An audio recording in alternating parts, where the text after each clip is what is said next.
സ്വാതന്ത്ര്യദിന സ്മൃതിയിൽ അലിഞ്ഞ ദേശഭക്തി ഗാന മത്സരം ശ്രദ്ധേയമായി. ക്രിയേറ്റീവ് കാഞ്ഞങ്ങാട് സാംസ്കാരിക വേദി സംഘടിപ്പിച്ച മത്സരമാണ് വേറിട്ട അനുഭവം കൊണ്ട് ശ്രദ്ധേയമായത്.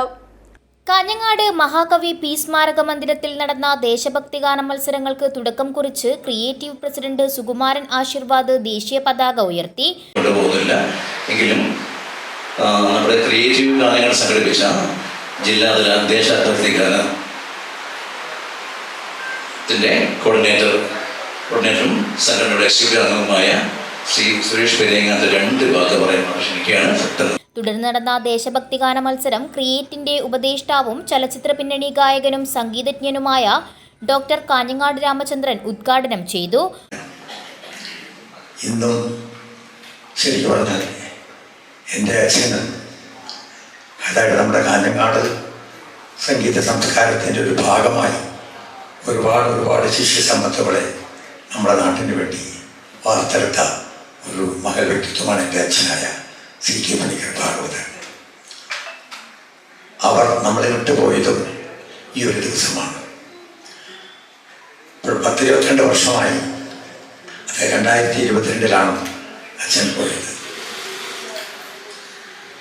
3 തൊട്ട് എല്ലാ ആഗസ്റ്റ് 15 ഇതുപോലെ ദേശഭക്തി ഗാന മത്സരങ്ങളും ഇതൊക്കെ നമ്മുടെ ഇൻസ്റ്റിറ്റ്യൂട്ടിലൂടെ ചെറുതിൽ അച്ഛൻ്റെ പേരിൽ നടത്തുന്ന ഇൻസ്റ്റിറ്റ്യൂട്ട് നടത്താറുണ്ട്.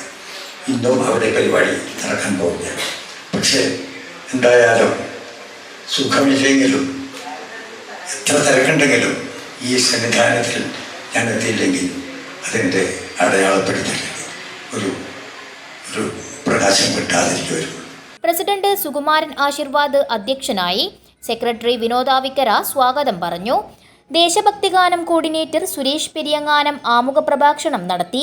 മിൽമ കാസർഗോഡ് ഡയറി മാനേജർ ശ്രീമതി സ്യൂട്ടി വർഗീസ് മുഖ്യാതിഥിയായി.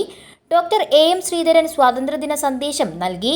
സാമൂഹിക സാംസ്കാരിക പ്രവർത്തകൻ SP ഷാജി, ക്രിയേറ്റീവിന്റെ എക്സിക്യൂട്ടീവ് ഭാരവാഹികളായ എ ഹമീദ് ഹാജി, ബഷീർ ആറങ്ങാടി, ക്രിയേറ്റീവ് മുൻ പ്രസിഡന്റ് ജബ്ബാർ കാഞ്ഞങ്ങാട് എന്നിവർ സംസാരിച്ചു. ട്രഷറർ സത്താർ ആവിക്കര ഉദ്ഘാടന ചടങ്ങിന് നന്ദി പ്രകാശിപ്പിച്ചു. തുടർന്ന് നടന്ന ദേശഭക്തി ഗാന മത്സരത്തിൽ ഹോസ്തൂർക്ക് little flower girls higher secondary സ്കൂളിലെ ആരാധ്യ രഞ്ജിത്ത് 1ാം സമ്മാനവും വെള്ളിക്കോത്ത് മഹാകവി പി ഗവൺമെന്റ് സ്മാരക വിദ്യാലയത്തിലെ ആര്യശ്രീ 2ാം സമ്മാനവും ഹാർദ രജീഷ് 3ാം സ്ഥാനവും കരസ്ഥമാക്കി. News bureau, Kanhangad.